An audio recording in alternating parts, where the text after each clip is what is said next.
हर हर महादेव। शिव पद की प्राप्ति कराने वाले सत्कर्मों का विवेचन।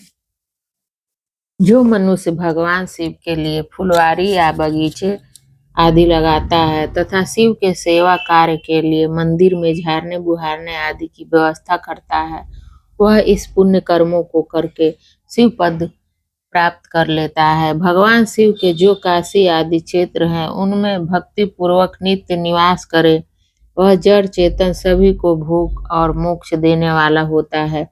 अतः विद्वान पुरुषों को भगवान शिव के क्षेत्र में आमरण निवास करना चाहिए। पुण्य क्षेत्र में स्थित बावड़ी, कुआं और पोखरे आदि को शिव गंगा समझना चाहिए। भगवान शिव का ऐसा ही वचन है, वहां स्नान दान और जप करके मनुष्य भगवान शिव को प्राप्त कर लेता है। अतः मृत्यु पर्यंत शिव के क्षेत्र का आश्रय लेकर रहना चाहिए। जो शिव के क्षेत्र में अपने किसी मृत संबंधी का दाह, मासिक श्राद्ध, पिंडीकरण अथवा वार्षिक श्राद्ध करता है अथवा कभी भी शिव के क्षेत्र में अपने पितरों को पिंड देता है, वह तत्काल सब पापों से मुक्त हो जाता है।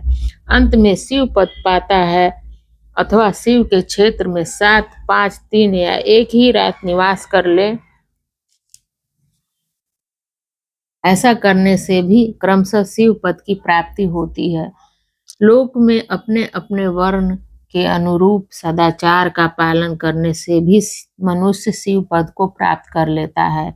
वर्णाकुल आचरण से तथा भक्ति भाव से वह अपने सत्कर्म का अतिशय फल पाता है। कामना पूर्वक किए हुए अपने कर्म के अभीष्ट फल को शीघ्र ही पा लेता है। निष्काम भाव से किया हुआ सारा कर्म साक्षात शिव पद की प्राप्ति कराने वाला होता है।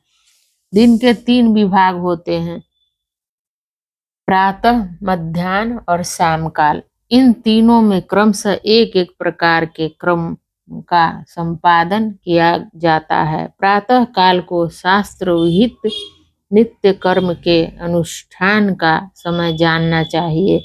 मध्य काल सकाम कर्म के लिए उपयोगी है तथा शाम काल शांति कर्म के लिए उपयुक्त है, ऐसा जानना चाहिए।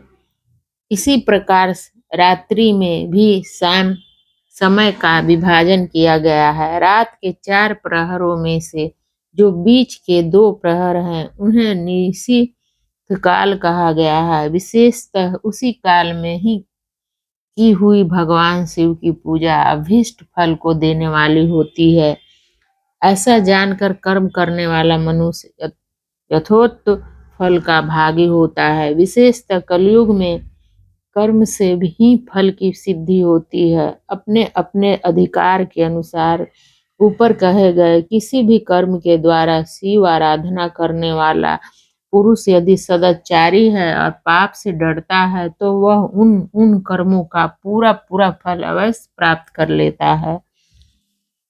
ऋषियों ने कहा है, सूत जी पुण्य क्षेत्र कौन कौन से हैं और जिनका आश्रय लेकर सभी स्त्री पुरुष शिव पद प्राप्त कर ले, यह हमें संक्षेप में बताइए। मोक्षदायक पुण्य क्षेत्रों का वर्णन। काल विशेष में विभिन्न नदियों के जल में स्नान के उत्तम फल का निर्देश तथा तीर्थों में पाप से बचे रहने की चेतावनी। सूत जी बोले, विद्वान एवं बुद्धिमान महर्षियों, मोक्षदायक शिव क्षेत्रों का वर्णन सुनो। तत्पश्चात मैं लोक रक्षा के लिए शिव संबंधी आगमों का वर्णन करूंगा।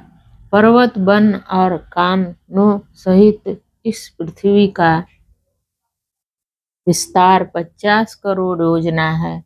भगवान शिव की आज्ञा से पृथ्वी संपूर्ण जातकों को धारण करके स्थित है। भगवान शिव ने भूतल पर विभिन्न स्थानों में वहां के निवासियों को कृपा पूर्वक मोक्ष देने के लिए शिव क्षेत्र का निर्माण किया है। कुछ क्षेत्र ऐसे हैं जिन्हें देवताओं तथा ऋषियों ने अपना वास स्थान बनाकर अनुग्रहित किया है, इसीलिए उनमें तीर्थत्व प्रकट हो गया है। तथा अन्य बहुत से तीर्थ क्षेत्र ऐसे हैं जो लोकों की रक्षा के लिए स्वयं प्रादुर्भूत हुए हैं। तीर्थ और क्षेत्र में जाने पर मनुष्य को सदा स्नान, दान, जप आदि करना चाहिए, अन्यथा वह रोग, दरिद्रता तथा भूखता आदि दोषों का भागी होता है। जो मनुष्य इस भारतवर्ष के भीतर मृत्यु को प्राप्त होता है, वह अपने पुण्य के फल से ब्रह्मालोक में वास करके पुण्यक्ष के पश्चात पुण्य मनुष्य योनि में ही जन्म लेता है। पापी मनुष्य पाप करके दुर्गति में ही पड़ता है। ब्राह्मणों, पुण्य क्षेत्र में पाप कर्म किया जाए तो वह और भी दृढ़ हो जाता है। अतः पुण्य क्षेत्र में निवास करते समय सूक्ष्म से सूक्ष्म अथवा थोड़ा सा भी पाप न करें। सिंधु और सतलज नदी के तट पर बहुत से पुण्य क्षेत्र हैं। सरस्वती नदी परम पवित्र और 60 मुख वाली कही गई है, अर्थात उसकी 60 धाराएं हैं। विद्वान पुरुष सरस्वती के उन धाराओं के तट पर निवास करे तो वह क्रमशः ब्रह्मा पद को पा लेता है। हिमालय पर्वत से निकली हुई पुण्य लीला गंगा 100 मुख वाली नदी है। उसके तट पर काशी, प्रयाग आदि अनेक पुण्य क्षेत्र हैं। वहां मकर राशि के सूर्य होने पर गंगा की तटभूमि पहले से भी अधिक प्रशस्त एवं पुण्यदायक हो जाती है। सोनभद्र नदी की 10 धाराएं हैं। वह बृहस्पति के मकर राशि में आने पर अत्यंत पवित्र तथा अभीष्ट फल देने वाला हो जाता है। उस समय वहां स्नान और उपवास करने से विनायक पद की प्राप्ति होती है। पुण्य सलीला महानदी नर्मदा के 24 मुख स्रोत हैं। उसमें स्नान तथा उसके तट पर निवास करने से मनुष्यों को वैष्णव पद की प्राप्ति होती है। तमसा के 12 तथा रेवा के 10 मुख हैं। परम पुण्यमयी गोदावरी के 21 मुख बताए गए हैं। वह ब्रह्मा हत्या तथा गोध के पाप का भी नाश करने वाली एवं रुद्र लोक देने वाली है। कृष्ण वेणी नदी का जल बड़ा पवित्र है। वह नदी समस्त पापों का नाश करने वाली है। उसके 18 मुख बताए गए हैं तथा वह विष्णु लोक प्रदान करने वाली है। तुंगभद्रा के 10 मुख हैं। वह ब्रह्मा लोक देने वाली है। पुण्य सलीला सुवर्ण मुखरी के 9 मुख कहे गए हैं। ब्रह्मा लोक से लौटे हुए जीव उसके तट पर जन्म लेते हैं। सरस्वती नदी, पंपा, सरोवर, कन्याकुमारी, अंतरीप तथा शुभकारक श्वेत नदी, ये सभी पुण्य क्षेत्र हैं। इनके तट पर निवास करने से इंद्रलोक की प्राप्ति होती है। सह पर्वत से निकली हुई महानदी कावेरी परम पुण्यमयी है। इसके 27 मुख बनाए गए हैं। वह संपूर्ण अभीष्ट वस्तुओं को देने वाली है। उसके तट स्वर्ग लोकों की प्राप्ति कराने वाले तथा ब्रह्मा और विष्णु का पद देने वाले हैं। कावेरी के जो तट शैव क्षेत्र के अंतर्गत है, वे अभीष्ट फल देने के साथ ही शिवलोक प्रदान करने वाले भी हैं। नैमिषारण्य तथा बदरी का श्रम में सूर्य और बृहस्पति के मेष राशि में आने पर यदि स्नान करे तो उस समय वहां किए हुए स्नान पूजन आदि को ब्रह्मा लोक की प्राप्ति कराने वाला जानना चाहिए। सिंह और कर्क राशि में सूर्य की संक्रांति होने पर सिंधु नदी में किया हुआ स्नान तथा केदार तीर्थ के जल का पान एवं स्नान ज्ञानदायक माना गया है। जब बृहस्पति सिंह राशि में स्थित हो उस समय सिंह की संक्रांति से युक्त भाद्रपद मास में यदि गोदावरी के जल में स्नान किया जाए तो वह शिवलोक की प्राप्ति कराने वाला होता है। ऐसा पूर्व काल में स्वयं भगवान शिव ने कहा था। जब सूर्य और बृहस्पति कन्या राशि में स्थित हो तब यमुना और सोनभद्र में स्नान करें। वह स्नान धर्मराज तथा गणेश जी के लोक में महान भोग प्रदान कराने वाला होता है।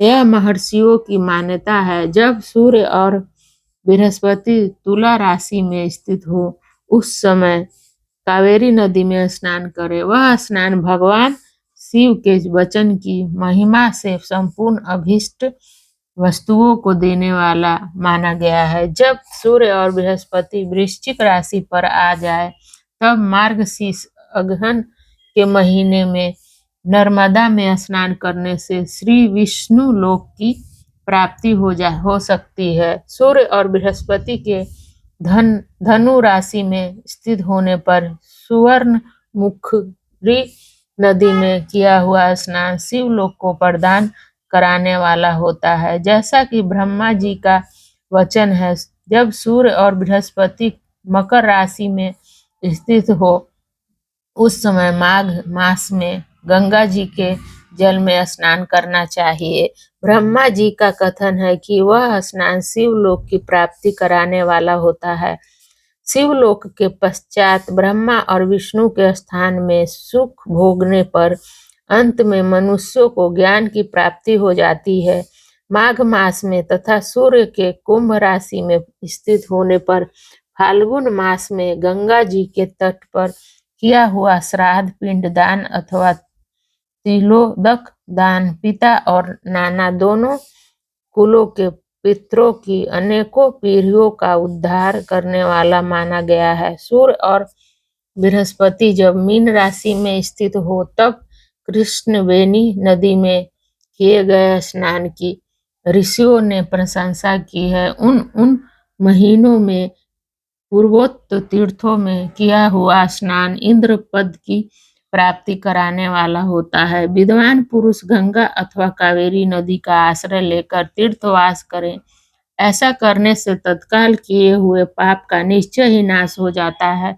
रुद्रलोक प्रदान करने वाले बहुत से क्षेत्र हैं। ताम्रपनी और वेगवती, ये दोनों नदियां ब्रह्मा लोक की प्राप्ति रूप फल देने वाली है। इन दोनों के तट पर कितने ही स्वर्गदायक क्षेत्र हैं। इन दोनों के मध्य में बहुत से पुण्यप्रद क्षेत्र है। वहां निवास करने वाला विद्वान पुरुष वैसे फल का भागी होता है। सदाचार, उत्तम वृत्ति तथा सद्भावना के साथ मन में दया भाव रखते हुए विद्वान पुरुषों को तीर्थ में निवास करना चाहिए, अन्यथा उसका फल नहीं मिलता। पुण्य क्षेत्र में किया हुआ थोड़ा सा भी पुण्य भी अनेक प्रकार से वृद्धों को प्राप्त होता है तथा वहां किया हुआ छोटा सा पाप भी महान हो जाता है। यदि पुण्य क्षेत्र में रहकर ही जीवन बिताने का निश्चय हो, तो उस पुण्य संकल्प से उसका पहले का सारा पाप तत्काल नष्ट हो जाएगा, क्योंकि पुण्यों को ऐश्वर्यदायक कहा गया है। ब्राह्मणों तीर्थवास जनित पुण्य कायिक, वाचिक और मानसिक सारे पापों का नाश कर देता है। तीर्थ में किया हुआ मानसिक पाप वज्र लेप हो जाता है, वह कई कल्पों तक पीछा नहीं छोड़ता है। वैसा पाप केवल ध्यान से ही नष्ट होता है, अन्यथा नहीं। वाचिक अन्यथा देवताओं की पूजा करते और ब्राह्मणों को नहीं वाचिक पाप जप से तथा कायिक पाप शरीर को सुखाने जैसा कठोर तप से नष्ट होता है। अतः सुख चाहने वालों पुरुषों को देवताओं की पूजा करते और ब्राह्मणों को दान देते हुए पाप से बचकर ही तीर्थ में निवास करना चाहिए। हर हर महादेव। आपको ये कथा कैसी लगी? अगर अच्छी लगी हो तो लाइक, कमेंट और सब्सक्राइब करके बताएं, ताकि हम आगे और आपको कथा सुना सके। हर हर महादेव।